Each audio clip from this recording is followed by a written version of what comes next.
It's interesting because normally I'll have another screen, and I should have put it on Facebook over there on my other one, and I would actually been looking at it. Well, good afternoon. Thank you so much for joining me. I'm Carbon County Commissioner Chris Lukasevich, and today is the organizational meeting and an overview of Government Study Commission and Home Rule. I want to emphasize that no decision has been made to move forward with a home rule ballot measure or the petition process in order to get it on the ballot. Again, this is to provide an overview, educate those who are here with us and those further abroad, and also after the presentation portion to discuss a strategy to help inform a decision-making process in regards to moving forward with the Home Rule Government Study Commission initiative.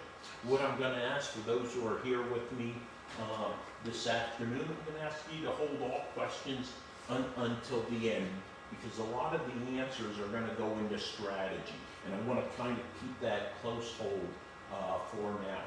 Those who are here with me, you've been provided with a copy of the Home Rule and Government Study Commission slide deck. That's for your use. Also, what I normally also do to get started is to hand out a quiz. And this is a 32-question quiz about Carbon County government and Carbon County. And really what it is, it's to sensitize each and every one of us to how little, and unfortunate it is, about how little we know about our county, specifically the county government, but also the municipality government, so we're talking boroughs and townships, and of course the makeup, the composition, our geography of our county. So it's so important to be informed and understand not only your county, but of course in this particular aspect, your county government. So let's go ahead, let's move forward. All right, here's the agenda we're going to follow.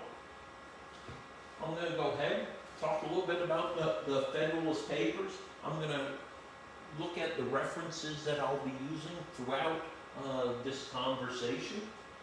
Give a perspective of Carbon County government according to me, how I see it organized and how I see it work. And again, this is an insider view of county government. I'm going to give a wave top overview of home rule, right? That's kind of the 1/25 level.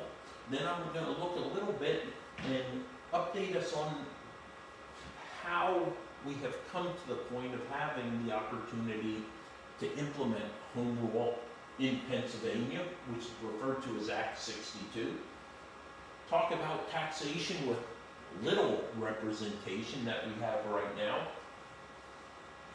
What authorities does a county who adopts a home rule charter and home rule, what they can and cannot do? I'll talk about the process for going to a Government Study Commission, and then the consideration for adoption of a home rule charter and implementation of home rule. Then I'll go into a deep dive of a timeline, a proposed timeline, and it is fictional, hypothetical in nature. Look at who would oppose home rule, and then we're going to cut it off. We're going to cut the live stream off, and then we're going to go into a discussion about the presentation strategy, the way ahead. So let's go ahead. Let's move forward. First, I want to talk about, the Federalist Papers as our representatives, our first representatives, we're trying to get our Constitution passed, right? There were a series of papers that were written, and really they were published in that time. Primarily they were focusing on the citizens of New York. It was 3 of our founding fathers. And I think it's important because we tend to think of home rule as something new and novel and something we should be, let's say, scared about, nervous about, something that hasn't really progressed. But keep in mind that democracy has been present for about nearly 2,600 years. And out of about 167 countries, 96 have adopted democracy. So if you look at the number of countries that have actually adopted, or the rate of adoption of democracy, it's actually pretty slow, right? Now, if you take home rule, 7 of 60 counties in 50 years have adopted home rule. So counties in Pennsylvania are adopting home rule quicker than countries in the world have adopted democracy. I just think that's interesting. So let me read this. And normally I don't like reading slides, but I love this from one of our 3 founding fathers who wrote the Federalist Papers using pseudonyms. Hearken not to the voice that hearken not to the voice which petulantly tells you that the form of government recommended for adoption is a novelty in the political world, that it has never yet had a place in theories of the wildest projectors, that it rashly attempts what is impossible to accomplish. No, my countymen, shut your ears against this unhallowed language. Shut your hearts against the poison which it conveys. Because home rule isn't novel. It isn't new. In Pennsylvania, it's existed for 50 years. But we can take it back to Europe, to England. So here are the references that I'm going to utilize. Obviously, the Constitution, the state of Pennsylvania, critically important. The Home Rule Guide in Pennsylvania, May 2020. This is a publication of DCED, so produced right here by our own government entity, DCED. The County Code. This is the current and existing form of county government in Carbon County, right? This guides our authorities and our responsibilities. It dictates from Harrisburg how this county government will operate, how it will be organized. The County Code, 3 commissioners.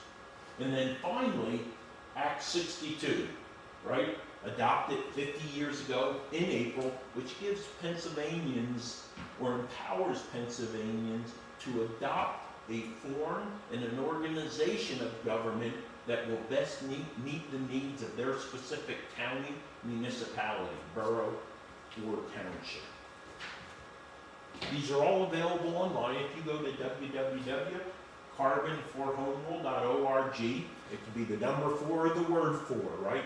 Carbonforhomerule.org. All these references are available, plus a multitude of other resources. And I would argue it's the most intensive and exhaustive library of home rule in Pennsylvania that currently exists online. All right, so county government, according to me, going from left to right, you see kind of the pseudo-Venn diagram. But really what that is showing what should be the role, a perceived role, of us in county government, right? The commissioners, right? The strategic environment, having the vision, the purpose, method, end state, where we're going, how we're going to get there. The row officers and department heads, they're at that operational level. They're ensuring we continue to move in the county towards that ultimate end state, what we're trying to achieve in the vision. And who's doing the tactical level work down in the trenches, right? That's the staff, the caseworkers, right? The folks who are really doing the day-to-day grind of the work. Now, interesting about county government and the county code, it's kind of like what you kind of see as 3 branches of government, right? Really, at the county level. Because they have unique authorities and responsibilities. And we could argue and say these are actually 3 silos of excellence. But I would say sometimes these silos are actually obstacles to communication, obstacles to uniformity, obstacles to effectiveness and efficiency, because the commissioners, and you'll see an organizational chart, responsible for about 21 departments of the county. But then you have the row officers, who again have kind of niche responsibilities, and then they have 1620 authority, which gives them the right to hire, fire, and manage their personnel. And then ultimately, or separately, you have the courts. Again, they have similar hire, fire, manage responsibilities and a significant level of independence, because indeed they are the courts. All right, so here's a quick organizational chart of Carbon County, and again, these are all online. You see the commissioners, right? And first and foremost, under the chief of commissioners is their executive officer, their 2IC, second in command for all intents and purposes, that individual who manages county government on a day-to-day basis. And then under the county code, and in Carbon County, that's really the chief clerk. And coming down from the chief clerk are those 21 departments that make up that branch that falls under the Board of Commissioners. There's about 240 employees in that particular silo that I described. And they are currently in 5 bargaining units. One's a memorandum of agreement, which is the corrections, the sergeants, that have a memorandum of agreement so that they fall under basically the same guidelines as the Teamster contract. But you have 5 bargaining or collective units for all intent and purposes.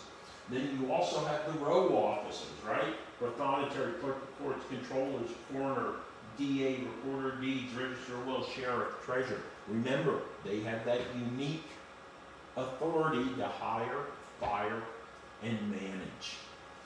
Right. Then you have the judiciary, which of course consists of the Court of Common Pleas. We have 3 judges, president, judge, plus 2 additional judges, a court administration, and then the magisterial courts or judges that we have in Carbon County. You also see domestic relations under there, juvenile probation, the law library, and they have their own IT section also. I do want to highlight, coming down from the commissioners, because they're so closely aligned with the judiciary, but they fall under the commissioners, you have the public defender, who does have a level of independence, different from the departments that are under the commissioner. And then, of course, you have the prison. So I just like to put them in a chart, show the connection or role they play with the judicial branch, just because they have a notable role. All right. Speaking, about 72 folks fall under the judiciary. So let's talk a little bit about home rule, because I think the easiest way to understand home rule, because you no longer necessarily have 3 commissioners. Although there is one home rule county of 7 that does have 3 commissioners, but you cannot deceive that. But nonetheless, organizationally, it's more like a publicly traded company, right? You have a CEO, a chief executive officer, a chief operating officer, and that might be a better definition, a COO. And then that individual, the COO, is managed by a board of directors, a council of commissioners, or a board of counselors, right? So you have your COO, and then you have that board of directors. And that's what you'll see in home rule, right? Where you have an executive manager plus commissioners or counselors, as they're normally often referred to in home rule. But what does home rule provide? Well, it shifts responsibility for local government from the state and empowers the local municipality through, for all intent and purposes, a county level constitution. It's a charter. Again, of course, that can also be at the borough or municipality level, right? It allows the charter allows exercise power and function not denied by the Constitution, Home Rule Charter, or General Assembly. So you can really act in a home rule county, act anywhere we're not specifically limited by law. So you have to stay within the confines of the Constitution, of the laws or the rules put forth by the General Assembly or your charter. It is, though, limited independence. It's not declaring independence from the Commonwealth, because with home rule, you can act anywhere except where specifically limited by state law. Without home rule, like Carbon County right now, we can act only where specifically authorized by law. So if it's not in the county code, county commissioners can't do it, can't act on it, can't enforce it, have no authority or responsibility to do so. All right. Right now we have 7 counties who have adopted home rule. Lehigh, Luzerne, Northampton are the 3 that are our neighbors, but we also have Delaware, Allegheny, Lackawanna, and Erie counties also have home rule. Right? And you can see, I want to mention Schuylkill County, because betterschuylkill.com, there is a nascent movement in Schuylkill County that is taking place for home rule there also. Well, but no, if you could please, would you hold your question till the end? Yeah, just indicate it right there, thank you. All right, so I want to go back a little bit and talk about the timeline, because this past April, right, just last month, we recognized 50 years in which we had the authority at the county and municipal level to adopt home rule. So think about this, we're going back to 28 March 1967, where a grassroots campaign had started for the adoption of home rule. The first thing that occurred in 1967 was across Pennsylvania looking at the potential for home rule. Right here, and you can see where Carbon County voted, 43-47 yes, 24-15 no. So that was 67. Jump ahead to 68, because this was really what would be similar to a constitutional Congress, right? Where what was convened was a body to look at certain modifications to the Constitution of Pennsylvania. So that was that constitutional convention in Pennsylvania that took place. This was a special election that took place specific to the recommendations, which gave counties and municipalities the authority to adopt home rule. Right? Then finally, 13 April 1972, it was formally enacted by Governor Schaaf at the time. Yep. So here it was 67, 6th May, here, that's the timeline that flows. All right. So I like to talk about taxation, not without representation, but with little representation. I'm talking about at the county level, right? Think about this. Rocky and Wayne, my 2 colleagues, are from Lehighton, adjacent to Jim Thorpe. I'm from Jim Thorpe. 23 municipalities in Carbon County. Yet direct representation, only 2 municipalities of the 23 actually have direct representation, which means only 15 of every 100 citizens have direct representation. Right, and here you see, just under 10,000 of almost 65,000 Carbonites. Right? Jim Thorpe Lehighton only makes up 4.25% of the land mass of Carbon County. So basically what you're seeing is for every commissioner, you have about 21 to 22,000 residents ratio.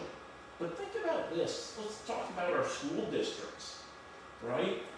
Who have 9 school directors, right? So in Jim Thorpe, for example, every 1,728 residents have 1 director. Pretty significant difference in ratio compared to 1 to 21,583 compared to 1,728. Now look at Borough Council. We'll go to Lehighton. For every Borough Council member, of which there's 7, they represent 779 individuals. Now even go down to the township level, of which there's actually 2 different levels of townships in Pennsylvania. Bear in mind there's 9 classes of counties, right? And then you have 2 classes of townships. For example, out in Lower Towmenson, that has 3 supervisors. 1 supervisor to every little more than 1,000. And then you see up in Penn Forest, 1 representative for every 2,000. So you can see, interesting, isn't it, that as you go down from the county to the different levels, there's a greater level of direct representation, right? Because more individuals are representing smaller numbers. So that creates greater access to you as a voter, you as a citizen. All right. Well, what could we do? What could Carbon County do with the home rule? Well, first and foremost, understand the county code is the cookie cutter approach to government, right? It is the Commonwealth, the General Assembly, Harrisburg dictating how we will organize, how we will run Carbon County government. Bearing in mind, 67 counties, while we have many similarities, we also have many differences. So wouldn't it be great to be able to task organize to the unique needs and requirements of Carbon County? I have a chart I put together. I'm going to hand it out here. If you guys would just give me a second, I'm going to move off camera.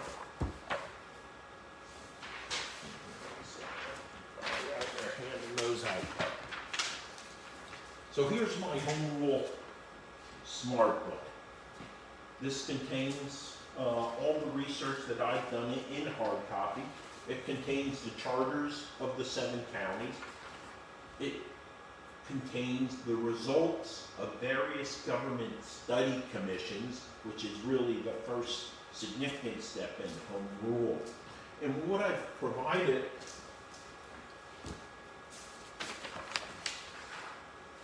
and I'm going to show this chart in a moment. It's also posted online in that carbonforhomerule.org. This is an assessment and comparison of the 7 home rule counties with the county code and Carbon County specifically. You know, it's what each charter contains and how it might differ from Carbon County that falls under the county code. Because what we see in the charters, term limits, right? Right now, a commissioner can serve as long as the people elect him, right? And some people might say, well, that's a term limit in itself, getting voted out of office. Well, the unfortunate reality of Carbon County is, and I expect most places, if you ever work the polls, what you actually find out, the majority of voters truly don't understand what the accomplishments, shortcomings, deficiencies, strengths, weaknesses of the different candidates are. I've seen it work in the polls. It's just the unfortunate reality. They don't have time to keep on top of county government. They don't have time, or they don't subscribe to the local newspaper.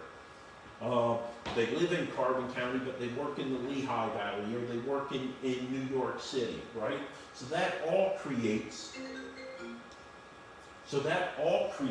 a challenge to keeping informed. And we tend to have a large majority of underinformed voters.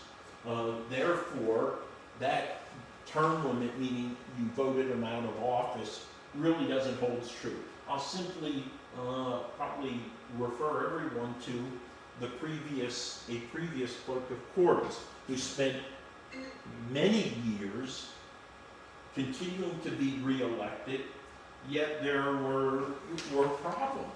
And why was that occurring? Because people were not aware, because they weren't abreast of what was occurring in county government. Tax increase limits.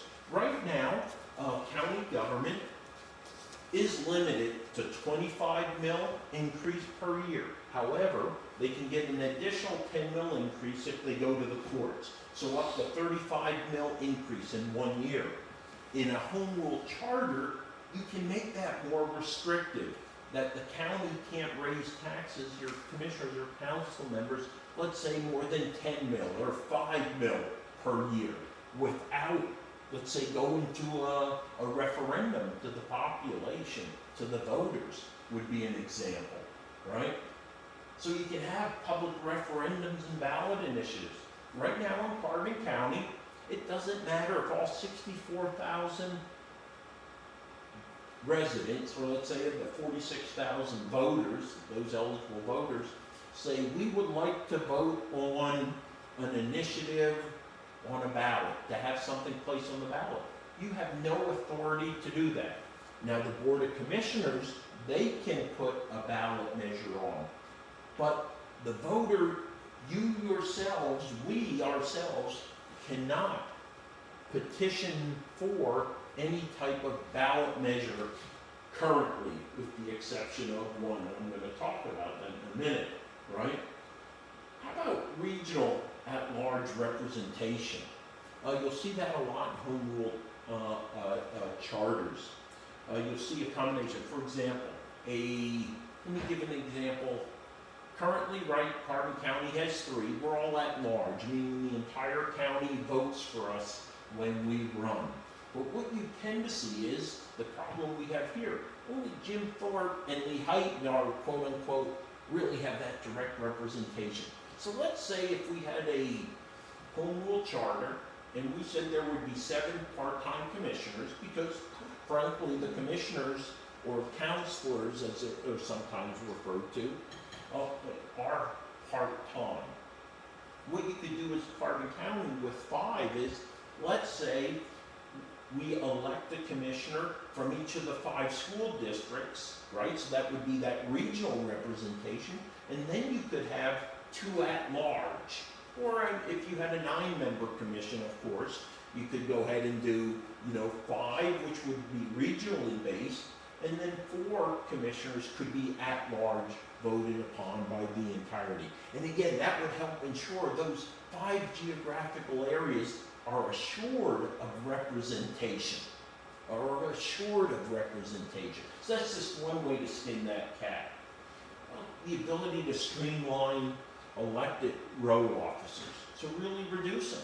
You'll see in many home rule counties, the clerk of courts, which is focused on the criminal side, then the prothonotary, which is focused on the civil side of judicial issues, they're actually brought together as one entity under one head. So now you just eliminated unnecessary redundancy, right? So you're starting to streamline.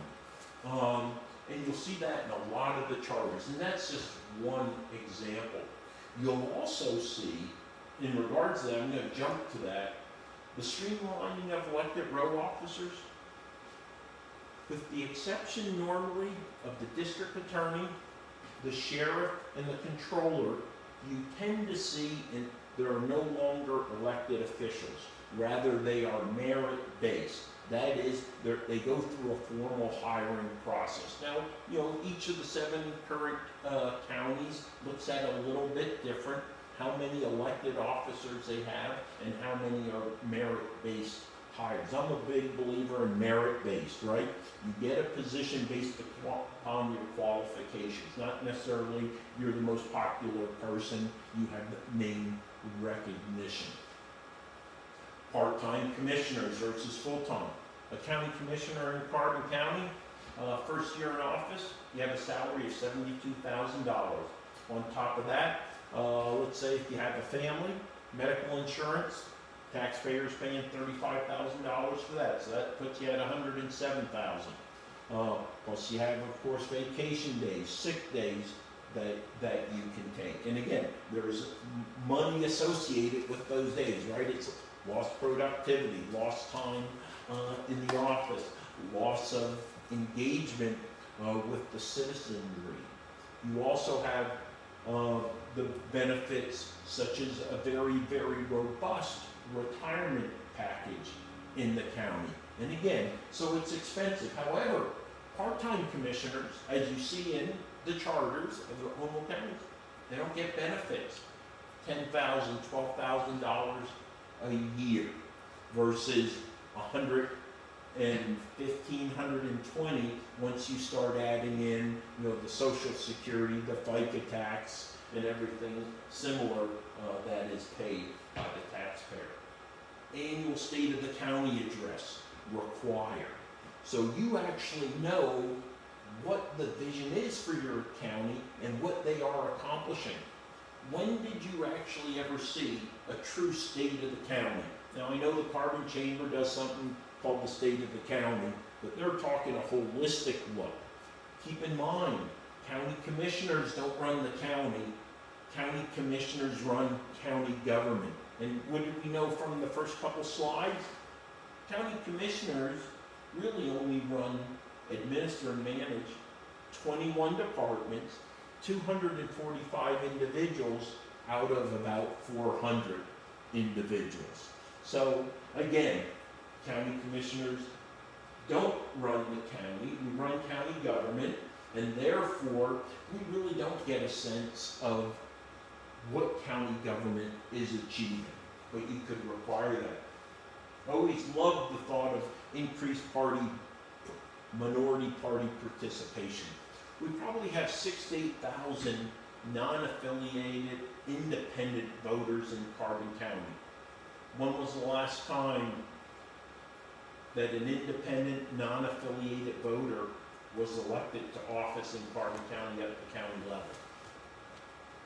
I don't know if it's ever actually occurred, but think about the intelligence, the experience that is within individuals in that 6,000 to 8,000 voters. Yet they're never going to have an opportunity, if they were to run to office, to actually win a position. But again, if you expand the commissioners from 3 to 7, you have a greater probability of this untapped resource that we have in the county running for office and actually being elected. Talked about hire, fire, manage personnel to row officers. Well, with home rule, you can eliminate that 1620 authority. So let's say the Board of Commissioners has some crazy rule that says everyone has to wear a tie. Well, everyone will wear a tie, including those who are in the row offices. But it's more about, give you the example I love, annual performance evaluations, right?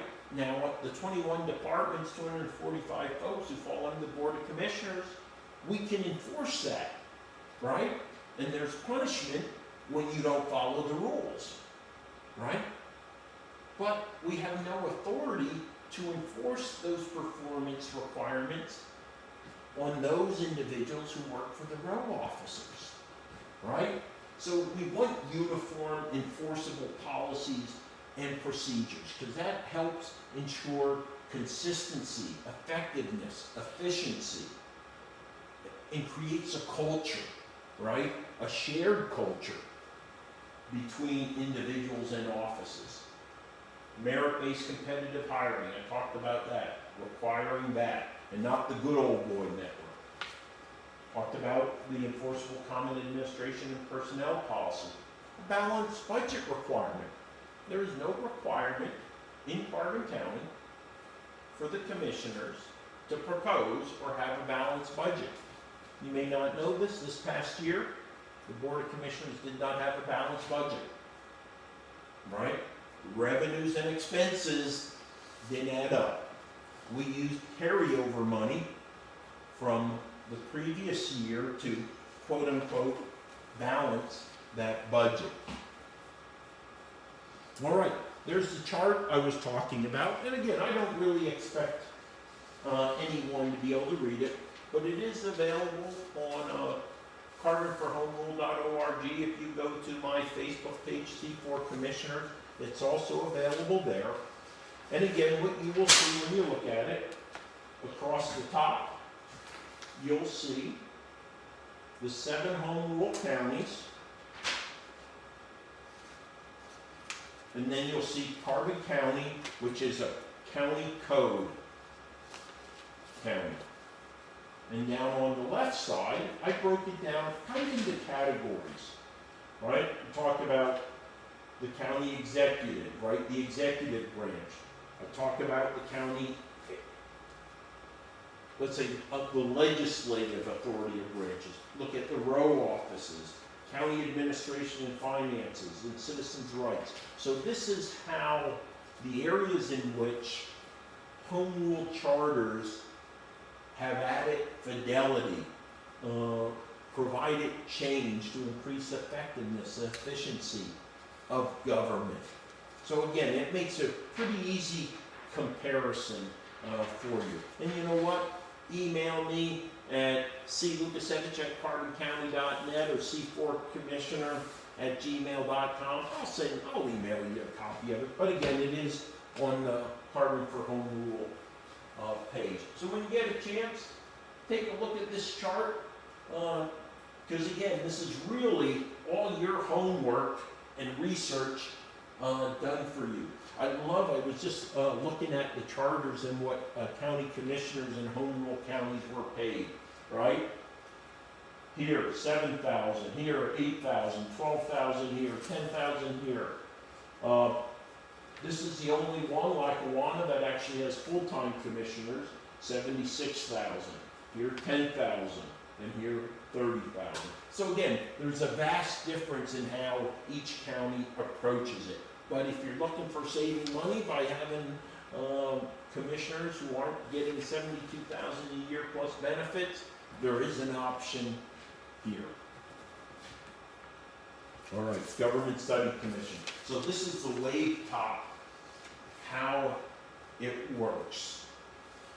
So either the Board of Commissioners can vote to place on the ballot a measure such as this, and it is clearly defined in the law what the ballot measure would have to say, that the Board of Commissioners would vote on to have it on the ballot. Shall a Government Study Commission, 7911, be elected to study the existing form of government of the municipality, to consider the advisability of adoption of a home rule charter, and if advisable, to draft and to recommend a home rule charter.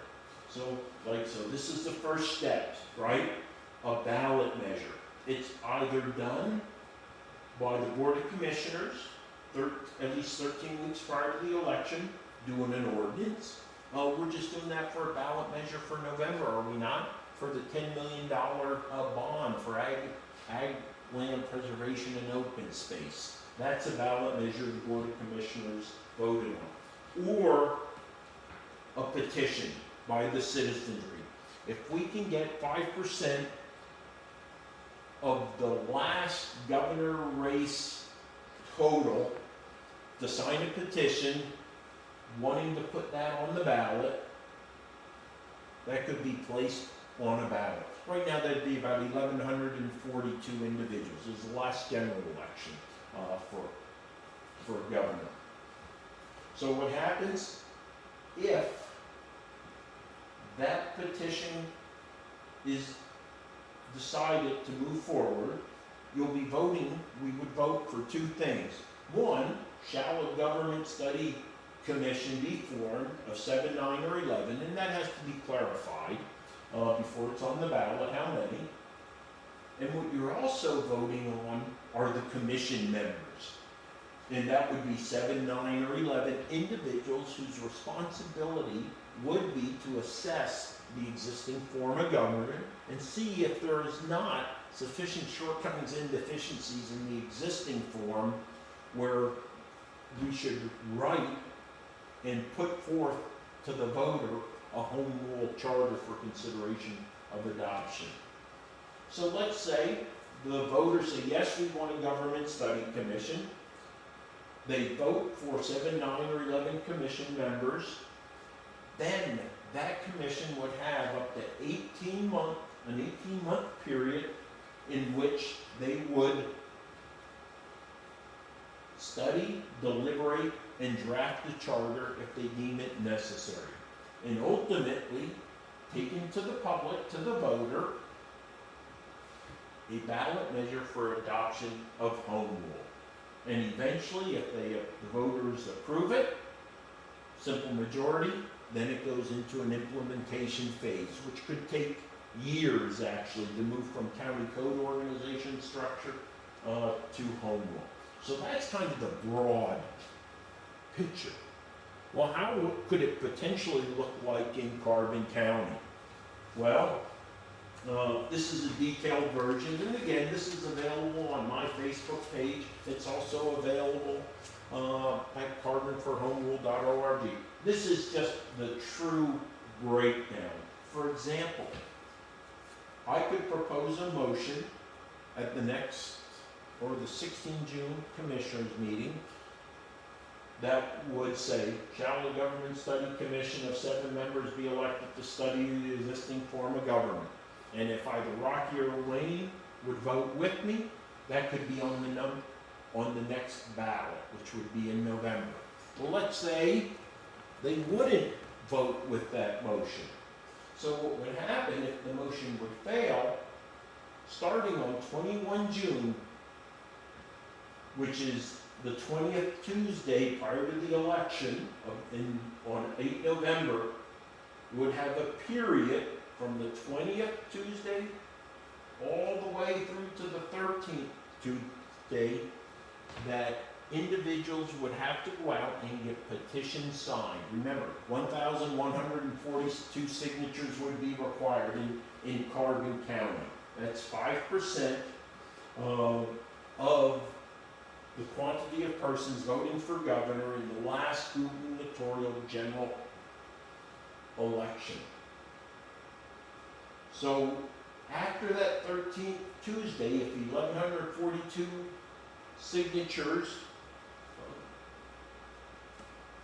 were acquired, then those who want to be on the Government Study Commission will have a period of 3 weeks in which they have to get 2% of the number of voters who voted in the last gubernatorial general election, or 200 signed voters of any party, whichever is less. So in Carbon County, you'd have to have 200 signatures on a petition for you to become a candidate for the Government Study Commission in November. So by 30 August, everything would be set up. There would be a ballot measure, and all candidates that wanted to run to be a part of the Government Study Commission would be set. Then you have 8 November, E-Day, Election Day. 20 days after, if it was voted in the affirmative, 20 days prior, no later than, that commission would be formed up. And again, it would start that 18-month process to assess and evaluate the current form of government. And then in the April 24 election, the ballot measure to adopt home rule would be in front of the voters of Carbon County. Now, I didn't go into a lot of detail because it is specific detail, but again, take a look at this. This is available online. It's a good, quick overview, but with great fidelity. Again, this is hypothetical, just using the current election cycle. The think it's important to understand, the Government Study Commission members don't become your commissioners, right? Their role is the Government Study Commission.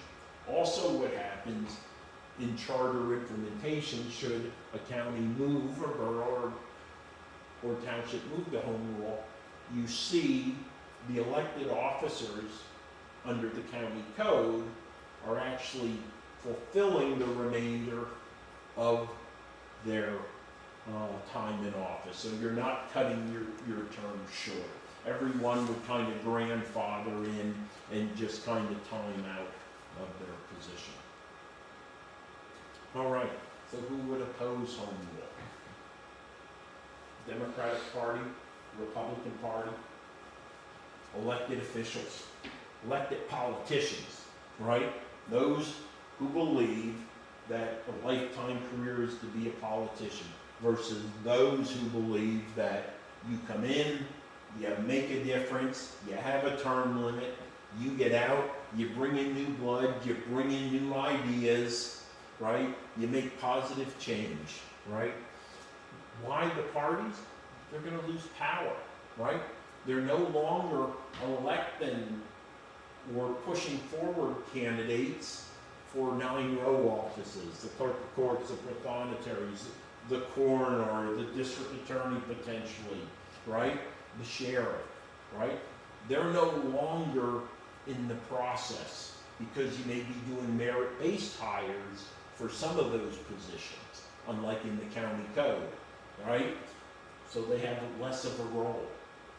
Think about this too. We already talked about non-traditional candidates, those being not from the major parties, more likely to involve themselves because there is a greater probability when there are 7, 9, or 11 part-time commissioners for them to be elected. So you're creating more opportunity for individuals. But you will historically see a disinformation campaign very strong. The first thing they're going to say, home rule charters have unlimited tax. Home rule charters give counties unlimited taxation authority.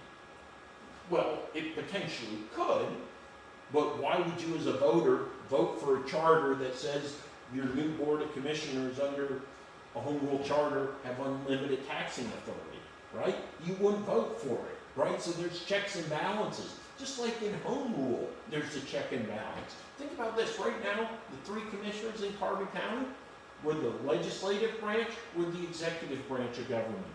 In home rule, you have a legislative branch and an executive branch. What do you have? You have checks and balances, right? So, perfect example, if you look at the chart, the matrix that I made, you will see that the legislative branch has veto authority. So let's say that chief executive who was elected to run the day-to-day operations of the county implemented an ordinance or resolution or wanted to implement something. That could be overridden by the council or the commissioners, right? Not dissimilar to what you see play out at the state and federal government level, right? A law can be enacted or try to be enacted, but it can be vetoed. So you have that check and balance also, again, that you don't have right now. All right, so now I'm going to drop into discussions, questions, have a conversation here. For those online, thank you for tuning in. Again, you can give me a call at 570-503-6780. Right, that's my cell phone, normally on my hip, but it's live streaming right now. Whenever you want, you have questions about home rule, you want to consider joining a potential movement, yet to be determined, 570-503-6780. See Lukasevich at carboncounty.net, Christoph Lukasevich at Gmail. Hey, reach out to me at the county, 570-325-3611. Ton of ways to get in contact with me. Thank you for joining me this afternoon. Hope you have a wonderful weekend. Stay hydrated. Enjoy the sunshine while it's here and the nice warm temperatures. Thank you.